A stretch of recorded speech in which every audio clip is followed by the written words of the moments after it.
हे वुमन्स, तुम्हीही माझ्यासारखं पहिल्यांदाच आई होताय का? मग या गोष्टी नक्की लक्षात ठेवा. हॅलो हाय, वेलकम इन आरोग्य सखी. सगळ्यात पहिलं म्हणजे पॅनिक करू नका, कारण प्रत्येक गोष्ट ही नवीन असते आणि हळूहळू सगळं काही शिकता येतं. त्याचबरोबर दुसरं म्हणजे बेबी मुवमेंट्सवर लक्ष ठेवा, कारण बाळाची हालचाल ही रेग्युलरली जाणवणं प्रेग्नन्सीमध्ये खूप महत्त्वाचं आहे, विशेष करून 3rd ट्रायमिस्टरमध्ये, 7वा, 8वा आणि 9व्या महिन्यामध्ये.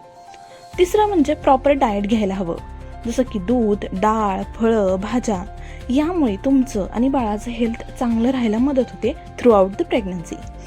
आता चौथं म्हणजे रेस्ट खूप गरजेचं आहे. मग जास्त काम करू नका, बॉडीला थोडा आराम द्या.